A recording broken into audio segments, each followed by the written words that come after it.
네, 안녕하세요. 테슬라와 2차 전지에 올인하고 있는 일레컨이라고 합니다. 테슬라의 초저가 모델 2 절대 출시하지 않는다.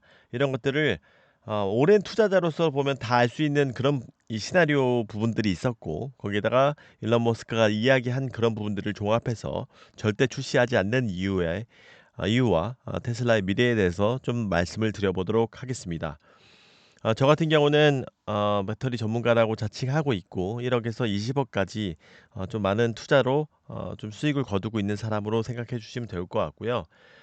지금 며칠 전에 모델 3, 모델 Y, 스탠다드 모델, 저가형 어포더블 모델이 출시했죠. 근데 사실 시장의 기대치에 굉장히 못 미쳤습니다. 우리가 기다렸던 것은 사실 모델 2였죠. 테슬라의 진정한 저가형 해치백 모델 이거를 기다려 했었죠. 이거의 렌더링이라고 할 수 있는데 뭔가 투도어라든지 아니면 굉장히 해치백 모델 작은 차량이라든지 유럽에서는 굉장히 이런 차량들이 인기가 많죠. 그래서 사실 테슬라의 목표도 거의 뭐 연간 1,000만 대, 지금 뭐 200만 대 팔릴까 말까 한 수준인데 연간 1,000만 대 정도 판다라고 목표를 잡기도 할 정도로 이런 것에 진심이었습니다. 근데 이것들이 지금 많이 흔들리고 있습니다. 그것들이 이게 지금 우리나라의 한국 자동차 판매량을 보면 내연차와 전기차를 합해서 보면은 기아 소렌토, 테슬라 모델 Y, 기아 카니발 이 순입니다. 원래는 뭐 완전히 압도적으로 국내 내연차들이 높았었는데 우리나라에도 테슬라의 시대가 오고 있습니다. 사실 저는 몇 년 전부터 이런 것을 계속 말씀드리고 있었습니다. 근데 이것들이 생각보다 작년에 뭐 전기차 포비아 이런 것들 때문에 우리나라가 원래 제일 빨랐음에도 였음에도 불구하고 이제 본격적인 포텐이 터지고 있다라고 말씀드릴 수 있을 것 같아요. 그러면 제가 이 말씀을 왜 드리냐면 요런 것들이 지금 출시한 스탠다드 모델 말고 이 모델 2를 기다리시는 분들이 있을 것 같아서 그런 부분들은 좀 단념을 하셔야 한다라고 말씀드리려고 이 데이터를 좀 가져왔고요. 이 저가형을 하시려면 모델 3 스탠다드가 가장 싼 모델이라고 할 수가 있다라고 말씀드릴 수 있을 것 같습니다. 어떻게 보면 아까 말씀드린 대로 테슬라 투자자라면 출시가 안 될 것을 예상을 몇 년 전부터 했다. 이렇게 볼 수가 있는데 제 의견을 말씀드리면 사실 기가 멕시코라고 해서 지금 중국에 100만 대 생산할 수 있는 기가 상하이, 그다음에 미국에 두 개가 있고 기가 베를린 이렇게 있습니다. 네 개의 공장들이 큰 공장들이 있습니다. 거기에 원래 테슬라가 기획을 했던 것들이 기가 멕시코라고 해서 야 이거 지금 많은 사실 자동차 회사들이 기가 멕시코에 공장을 갖고 있죠. 거기는 인건비도 싸고 어느 정도 차량 인프라들도 갖춰져 있고 하기 때문에 생산 기지로 최적화되어 있는 그 장소로 꼽히기도 했었습니다. 그래서 원래는 기가 누에르보라고 해서 거기에 정부 관계자람도 많이 만나고 심혈을 기울이고 인프라도 깔고 땅까지 마련하고 위치까지도 확정이 됐었습니다. 근데 이것들을 일론 머스크가 갑자기 좀 몇 년간 계속 지연하는 그런 모습들을 보였습니다. 그래서 기가 멕시코 정치 관료들이 야 이거 왜 안 하냐 페널티 물겠다 이렇게 협박할 정도로 이 진전이 늦었습니다.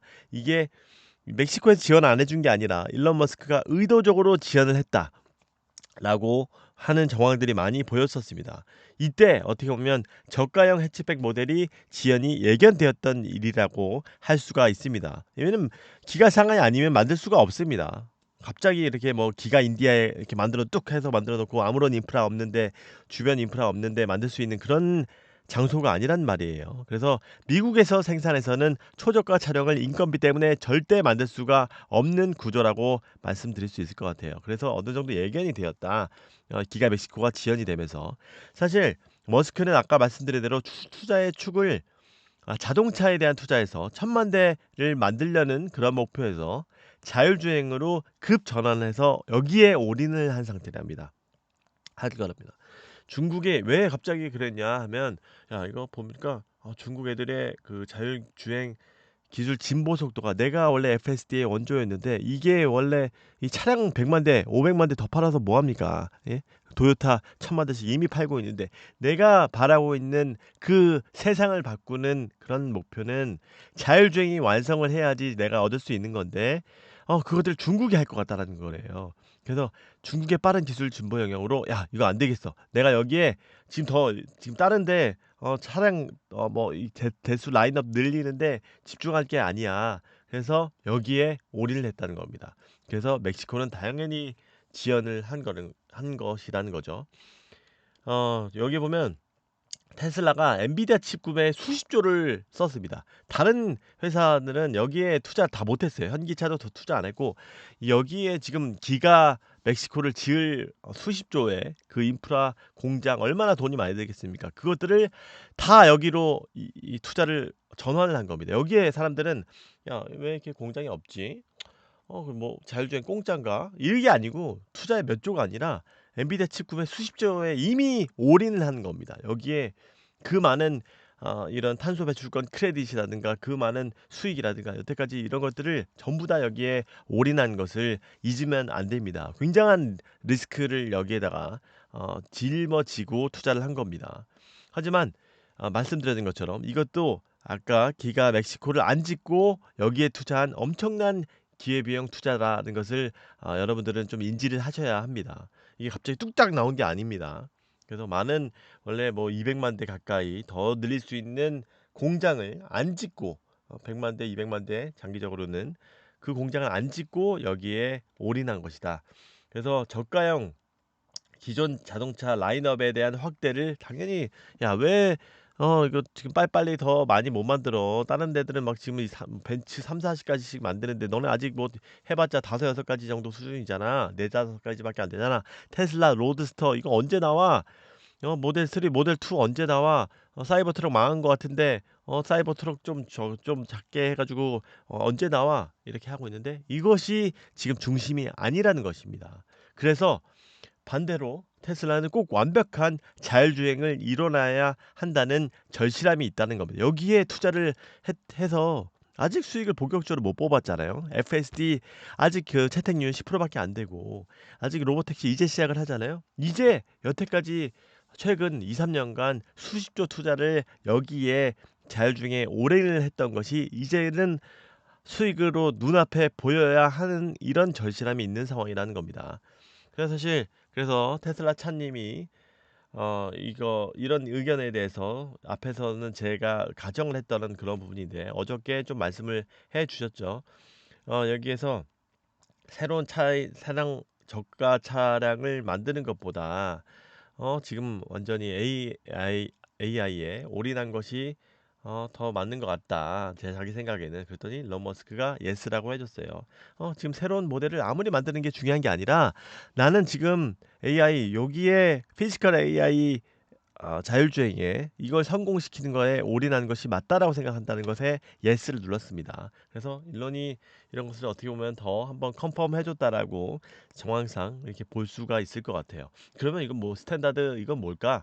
이렇게 나왔죠. 뭐 모델 3와 모델 Y는 동일 플랫폼을 해서 이런 테슬라 차량 성능을 적합하게 체감하게. 요거는 유럽에서는 또 오토파일럿이라고 요것도 안 나왔어요. 요거는 니네 FSD를 사거나 아니면은 지금 제대로 FSD를 오토파일럿을 이용을 못 한다는 강수를 뒀죠. 그래서 이거는 약간 플릿 차량, 법인용 차량, 리테일 소비자보다는 로보택시를 운영하려는 사업자에 더 적합한 트림이라고 볼 수가 있다.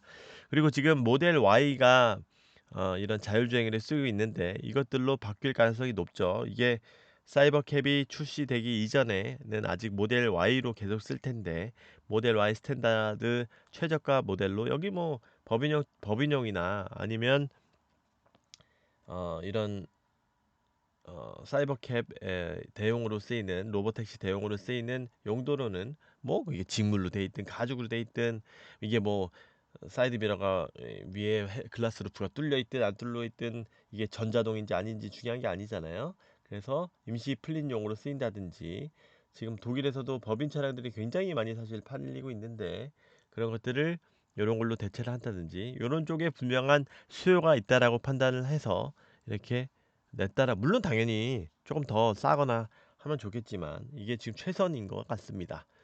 그래서 이제 그때 다만 이제 유럽 같은 경우는 수요가 조금 더 이런 다른 나라보다 떨어지기 때문에 미국에서는 10% 정도 프리미엄 라인보다 떨어져서 출시를 했지만 여기 유럽에서는 20% 정도 더 떨어뜨려서 출시를 했습니다.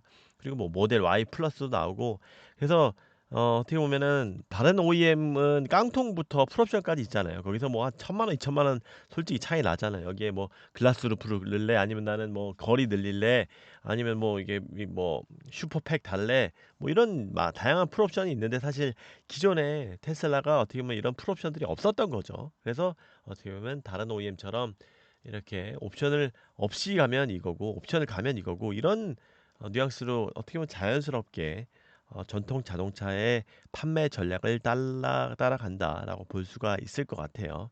그래서 프리미엄들이 LG 에너지 솔루션에서 공급을 많이 하기 때문에 이런 쪽을 많이 사주셨으면 좋겠습니다. 그래서 뭐 약간 말씀드린 것처럼 35,000달러보다 컨센이었는데 훨씬 더 높게 나왔다. 그래서 더 낮은 가격으로는 힘든 상황이다. 그래서 어, 스펙트럼이 다양해졌다고 보는 게 맞을 것 같다. 그래서 깡통 차의 개념이 없었는데 옵션 차이를 두었다라고 보는 게 좋을 것 같다. 근데 나름 또 디자인을 또 바꿔줬어요. 특이합니다, 얘네들. 그래서 결국은 FSD 자율주행이 중요하다라고 볼 수 있는 거고, 여기서 보면 이것도 비슷한 의견이고, 결론적으로 결론만 말씀을 드리면 테슬라는 반대급부로 자율주행을 완성하지 못하면 위기에 빠질 수 있다. 그동안 수십조의 투입을 한 엔비디아 칩 구매가 이것들이 99%하고 99.999%하고 또 다르다고 했죠. 그동안의 기존의 자동차업을 매우 소홀하게 했다.